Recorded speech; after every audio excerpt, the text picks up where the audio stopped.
Madame Toastmaster, dear friends, how many of you have to speak in front of groups that you have never met before? So some of you. How many of you have an occasion to speak in front of groups of people that you have met? Everybody should raise their hand. I hope. And when we communicate in front of groups, or even between people, the element that's the most important, that gives us the permission to communicate, is the concept of trust. And I'd like to explain to you this morning and give you a framework so that you can better understand what trust is all about and how to increase trust with people that you're meeting for the first time, or even with people who you already know. And also a couple of words of what to do when the trust is broken. Now, trust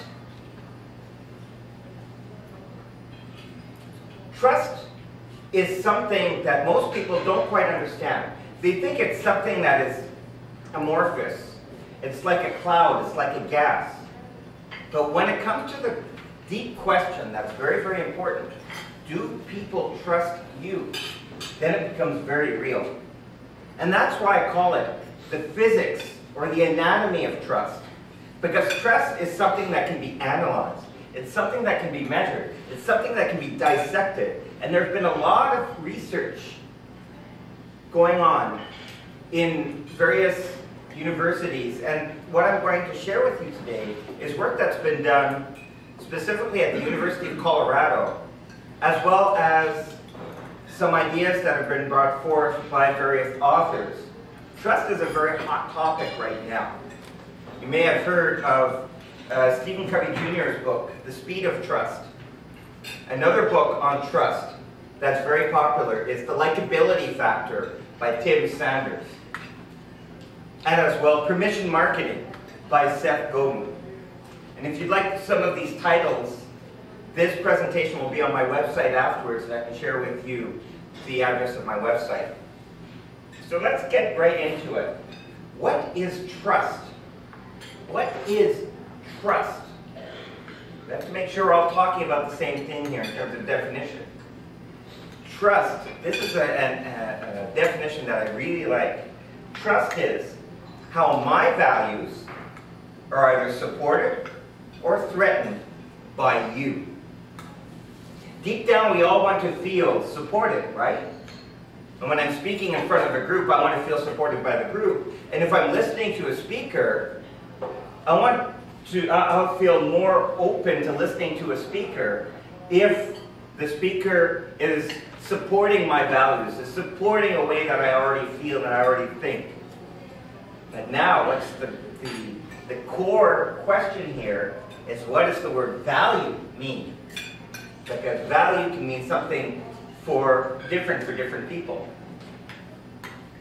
So values in this context are my decision criteria, what I use to make decision, how I interpret the world around me.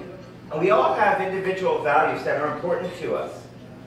For example, for me, values like possibility, potential, optimism, those are very important to me. For somebody else, their values may be connected to teamwork, collaboration.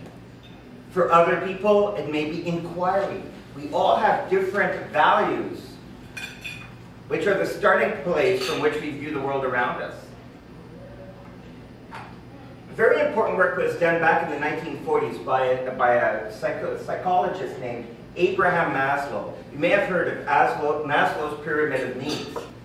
And this is an example of the 5 steps. Some people call it 6 steps, some 7 steps, depending on how fine-grained you want to be in looking at values. But it starts with your basic needs, physiological needs of shelter and food, all the way to group recognition needs, and all the way to self-actualization.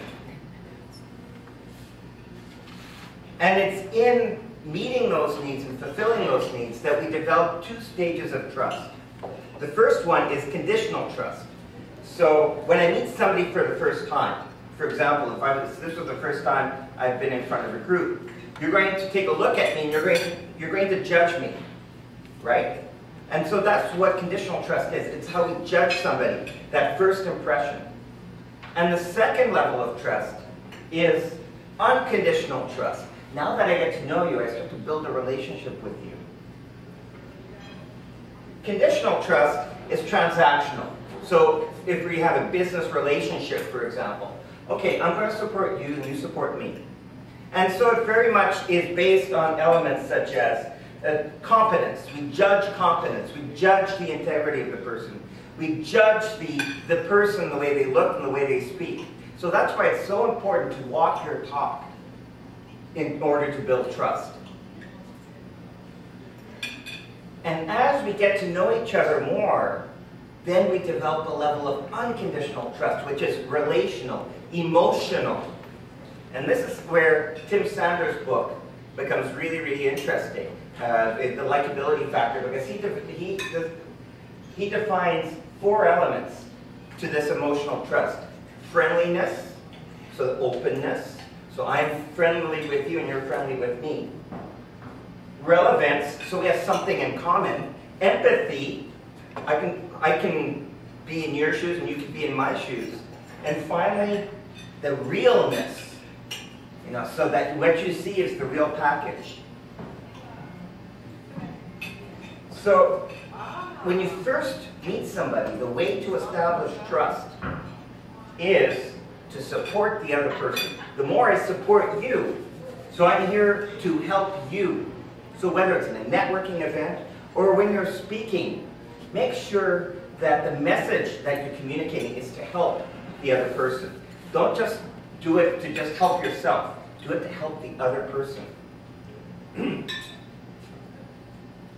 if you want to increase your trust, you have to be congruent in everything that you say and you do.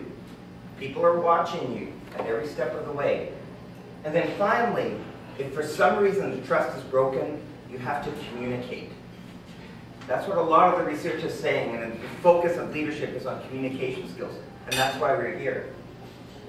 The books that I mentioned, especially The Likability Factor by Tim Sanders, is a book I highly recommend if you want to develop trust.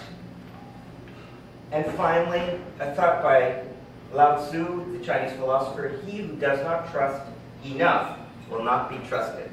So go forth and trust.